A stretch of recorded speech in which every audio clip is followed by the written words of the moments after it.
Hey everybody!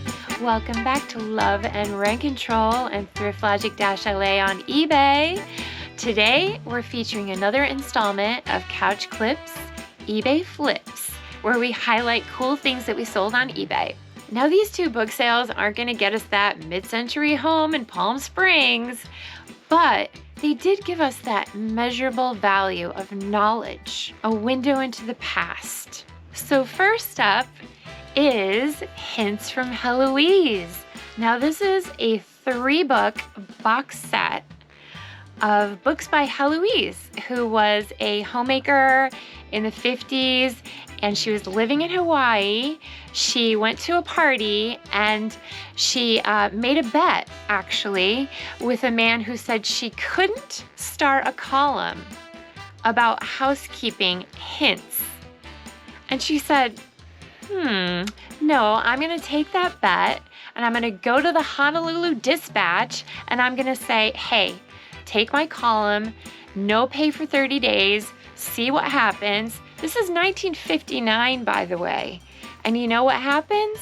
Women across America fall in love with her column, and by like 3 years later, she's across 600 newspapers. All of these best-selling books in the early 60s. Her daughter still writes the column today. It still exists. So go check out Heloise.com or Hints by Heloise and you'll see what I'm talking about. I have to say that when I thought about these books, I had a bit of a wrong idea. I thought it was going to be a lot of like, obey your husband, worship your husband, slave around the home kind of situation. And, it really wasn't like that. It was more like homemaking is an amazing job. Being a housewife is an honorable thing. Taking care of your house should be something you're proud of. You were teaching women how to make housekeeping easier, how to make things more efficient, just little hints around the house, things to do to make things easier for yourself and for your kids and for your husband. Now, I do understand that, yes, this was a different time. This is when the man went off to work.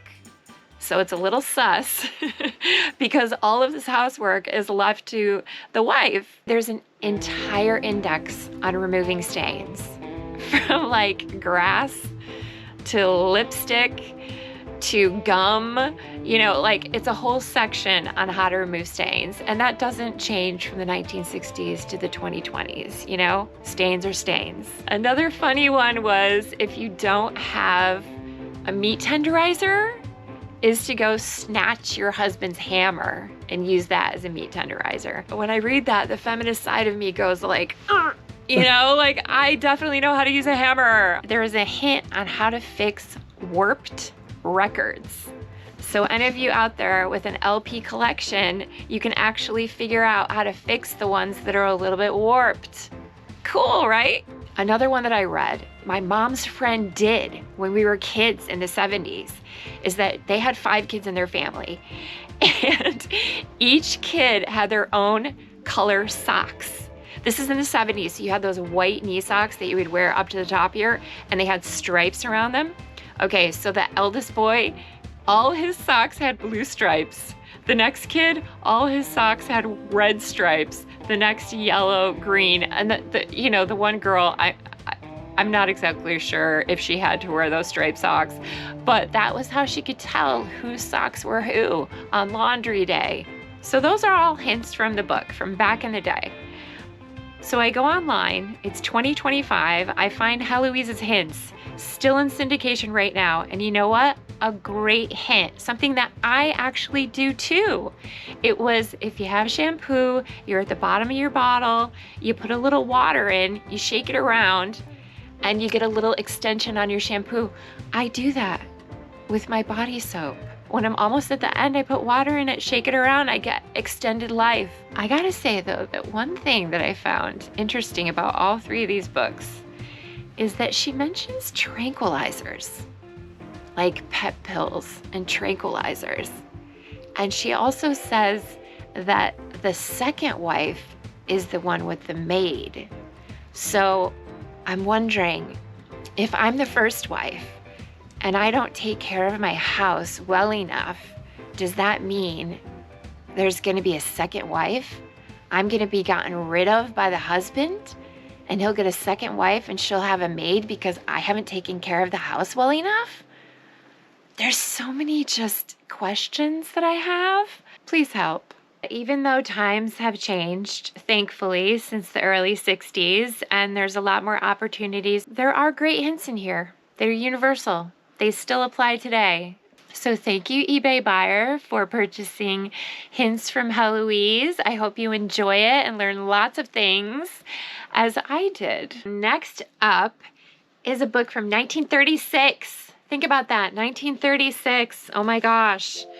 This is the Complete Rhyming Dictionary by Clement Wood.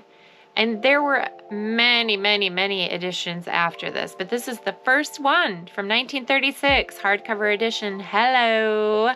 The Essential Handbook for Poets and Songwriters. This book is insane. Clement Wood was a poet, a writer, an unabashed socialist, so hello. Thank you. I mean, there's words I've never heard before. Poets, songwriters, rappers, they would all get value out of this, no doubt. After selling this book, I had to do a little more research and learn something really interesting. Apparently, in verse, in poetry and prose, there is a feminine form of rhyming and a masculine rhyme. Feminine rhyme and masculine rhyme. It doesn't really have to do with gender, though. It's just what they have classified these different words and rhyming styles as. If it's a masculine rhyme, it's a line that's ending in a stressed syllable. So one example of the masculine rhyme in a famous poem is one by Emily Dickinson, and I will recite a few lines. And sweetest in the gale is heard, and sore must be the storm that could abash the little bird that kept so many warm. So you've got herd and bird and storm and warm, thus ending in the stressed syllable. Then you have the feminine rhyme.